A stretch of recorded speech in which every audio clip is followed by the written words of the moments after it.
20 जुलाई 2024 को बांग्लादेश में कर्फ्यू नाफिज कर दिया जाता है। तमाम स्कूल्स, कॉलेजेस, यूनिवर्सिटीज बंद कर दी जाती हैं और इसके पीछे वजह होती है 18 जुलाई 2024 को शुरू होने वाले प्रोटेस्ट।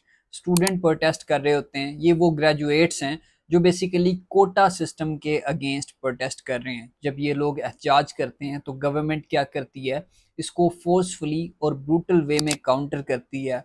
और रिजल्टेंटली होता क्या है कि आपको क्लैश दिखाई देता है, clash between the students and the security forces.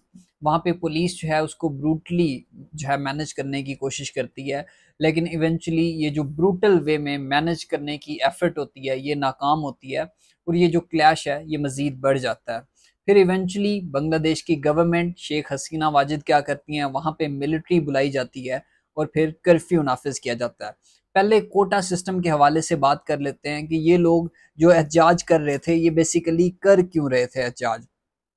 ये इस वजह से वहां पे एहतजाज कर रहे थे क्योंकि जो कोटा सिस्टम है बांग्लादेश की गवर्नमेंट की तरफ से इंट्रोड्यूस कराया जाता है। इसकी हिस्ट्री पहले देखते हैं। 1972 में जब बांग्लादेश आज़ाद होता है तो उस टाइम जो वॉर वेटरन्स होते हैं, यानी ऐसे लोग जिन्होंने बांग्लादेश की आज़ादी में हिस्सा लिया था, उन लोगों की फैमिलीज को एक कोटा सिस्टम जो है दिया जाता है। कोटा दिया जाता है तकरीबन 30% तक।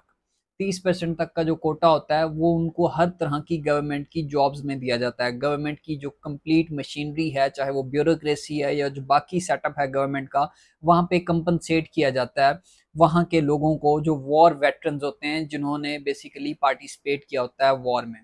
और यही नहीं, टोटल मिला के इस कोटे की बात करें तो ये 50% तक पहुंच जाता है, जिसमें माइनॉरिटीज़ का भी कोटा है, जिसमें बाकी जो कम्युनिटीज़ हैं, डिसेबल कम्युनिटी है, उनका भी कोटा है। सो स्टूडेंट की डिमांड क्या थी? स्टूडेंट की ये डिमांड थी कि जो वॉर वेटरन्स के हवाले से जो कोटा सिस्टम है उसको एंड किया जाए, जबकि जो बाकी कम्युनिटी के हवाले से कोटा सिस्टम है, यानी कि डिसेबल लोग हैं या फिर माइनॉरिटी कम्युनिटी के हवाले से जो लोग हैं, उनको आप बेशक कोटा प्रोवाइड कर दो। गवर्नमेंट जब इसके ऊपर अग्री नहीं होती, ऑल्दो ये जो सिस्टम था, जो कोटा सिस्टम था, इट वाज स्क्रैप्ड बाय जो शेख हसीना वाजिद हैं, वो ख़त्म कर देती हैं इस कोटा सिस्टम को। लेकिन ये डिसीजन जो है दोबारा रीइंस्टेट कर दिया जाता है वहाँ की जो हाई कोर्ट है उसकी तरफ से। सो इवेंचुअली वहाँ के जो स्टूडेंट्स हैं वो प्रोटेस्ट करना शुरू कर देते हैं, एहजाज करना शुरू कर देते हैं, और गवर्नमेंट जब ब्रूटल वे में उसको डील करती है सो उसका नतीजा क्या आता है कि वहाँ पे इंटरनेट शटडाउन्स होते हैं और इवेंचुअली आपको वहाँ पे मिलिट्री बुलानी पड़ती है। ये एक कॉन्टेक्स्ट है हमारे पास कि जो एहतजाज हो रहे थे वो इस वजह से हो रहे थे क्योंकि वहाँ पे जो एंटी कोटा प्रोटेस्ट है, ये like this is the only reason behind these protest. लेकिन इसके अलावा एक और रीज़न भी है। जो इकोनॉमिक कॉन्टेक्स्ट है उसको हम लोग बिल्कुल मिस नहीं कर सकते। Almost 32 million young people out of the work, यानी कि ये वो एजुकेटेड लोग हैं 170 मिलियन की कम्युनिटी में से जो कि अनएम्प्लॉयमेंट का शिकार हैं, बेरोजगारी का शिकार हैं। सो ये एहतजाज कहीं ना कहीं उस वजह से भी चल रहे थे। सो इकोनॉमिक पॉइंट ऑफ व्यू भी इन एहतजाज में हमें दिखाई दे रहा है। इसके साथ साथ जो इकोनॉमी है वो शॉक डाउन जो है फेस कर रही है, और उसकी रीज़न ये है कि जो इन्फ्लेशन है, वहाँ पे जो महंगाई है वो 10% तक पहुँच चुकी है बांग्लादेश में। इसके साथ साथ जो पॉपुलेशन है, जो कि 38% जो पॉपुलेशन है वो like they are living below the poverty line, ये एक रीज़न है।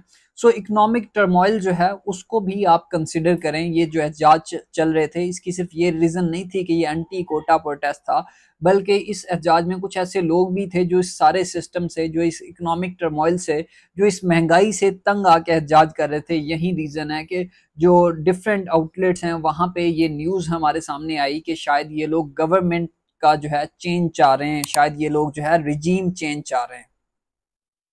इसके साथ साथ जो इंटरनेशनल रिस्पॉन्स था उसके हवाले से अगर मैं बात करूं, जो यूएस स्टेट डिपार्टमेंट है उन्होंने क्रिटिसाइज किया इस वायलेंस को against the protesters and condemned any violence against these peaceful protesters. Similarly United nation की तरफ से भी जो है ना एक कॉल की जाती है, called for the restraint from all the sides and urged Bangladesh authorities to work with its young people. यानी कि यूनाइटेड नेशन की तरफ से भी कहा जाता है कि आप जो है ना फोर्स ना इस्तेमाल करें, बल्कि रिस्ट्रेंट जो है उसके ऊपर फोकस करें और जो आपकी कम्युनिटी है उसको इंगेज करें और पीसफुली इस सारे के सारे कॉन्फ्लिक्ट को, इस क्लैश को रिजॉल्व करें। जो एमनेस्टी इंटरनेशनल है उसके हवाले से भी कंसर्न का इजहार किया जाता है जब स्टूडेंट के खिलाफ जो है अनलॉफुली जो यूज ऑफ फोर्स है वो किया जाता है बांग्लादेश की गवर्नमेंट की तरफ से। ये जो सारा हमारे सामने एक प्रोटेस्ट का सिलसिला आया और फिर उसको जो है एक क्लैशेस हमारे सामने आए, इसकी कुछ ना कुछ इम्प्लीकेशंस आएंगी बांग्लादेश की डेमोक्रेसी के ऊपर। बांग्लादेश के हवाले से बात करें, पर्टिकुलरली जो उनकी लीडर हैं शेख हसीना वाजिद, वो इस बारे में मशहूर हैं कि वो क्रैक डाउन करती हैं अगेंस्ट अपोजिशन। वो इस बारे में मशहूर हैं कि वहाँ के जो लोग हैं वो ये क्लेम करते हैं कि जो ऑटोक्रेटिक टेंडेंसीज हैं वो बहुत ज़्यादा हैं और इकोनॉमिक ग्रोथ जो है ज़ाहिरा वो भी कंट्रीब्यूट कर रही थी। सो इनटॉलरेंस जो है वो हमेशा से मौजूद रही है शेख हसीना में टूवर्ड्स डेसेंट, चाहे वो ओपोजिशन लीडर हों, चाहे उसमें सिविलियंस मौजूद हों। सो वो जो टॉलरेंस है वो नहीं की जाती वहाँ की गवर्नमेंट की तरफ से, क्योंकि गवर्नमेंट जो है वहाँ की वो डेमोक्रेसी के प्रिंसिपल से हट के, बल्कि वहाँ पे डेमोक्रेसी का रिवर्सल और जो अथॉरिटेरियन टेंडेंसीज हैं वो बहुत ज़्यादा बढ़ चुकी हैं। सो डेमोक्रेसी के हवाले से जो पहले भी कंसर्न थे वो कंसर्न अब मजीद बढ़ेंगे बांग्लादेश के ऊपर।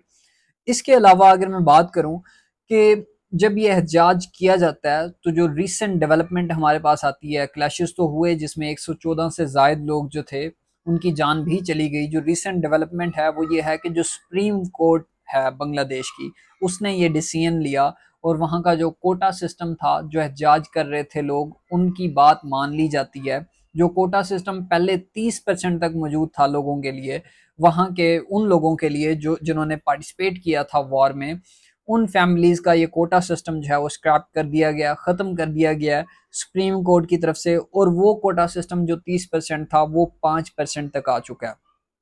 और जो एथनिक मिनॉरिटीज़ हैं, डिसेबल कम्युनिटी है, उनके लिए जो 2% का कोटा था वो अभी तक मौजूद है।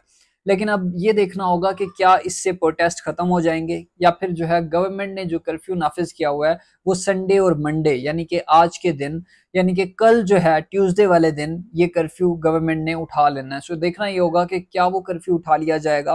और उसके अलावा ये देखना होगा कि जो एहतजाज है, जो प्रोटेस्ट है, क्या वो अब जो है कम हो जाएंगे, जबकि उनकी जो डिमांड्स हैं वो किसी हद तक गवर्नमेंट ने उनको कंपनसेट कर दिया है। सो मेरी जो प्रिडिक्शन है, मेरे मुताबिक शायद ये एहतजाज जो है कम ना हो, ये प्रोटेस्ट कम ना हो, क्योंकि ये जो प्रोटेस्ट हैं इसकी ओनली रीज़न जो है वो सिर्फ कोटा सिस्टम नहीं है, बल्कि इसके पीछे एक इकोनॉमिक टर्मोइल है, कुछ इकोनॉमिक शॉक्स हैं जो कि IMF के साथ इनकी डील चल रही है। फिर कोविड-19 के बाद इकोनॉमिक स्लो डाउन है। ऑल्दो आप एक सक्सेस स्टोरी जो है शेयर करती है शेख हसीना वाजिद कि हमारी जो इकोनॉमी है वो ग्रो कर रही है, लेकिन उस इकोनॉमी के साथ साथ जो इनइक्वालिटी है वो ग्रो कर रही है, जो करप्शन है वो ग्रो कर रही है, ट्रांसपेरेंसी किसी भी जगह पे मौजूद नहीं है, चाहे वो एजुकेशन सिस्टम हो, चाहे पॉलिटिकल सिस्टम हो। और उसके अलावा चाहे आपने फिफ्थ टाइम जो है एक विक्ट्री हासिल की है, फोर्थ कंजेक्यूटिव थी, ओवरऑल फिफ्थ टर्म जो है आपने सिक्योर किया है।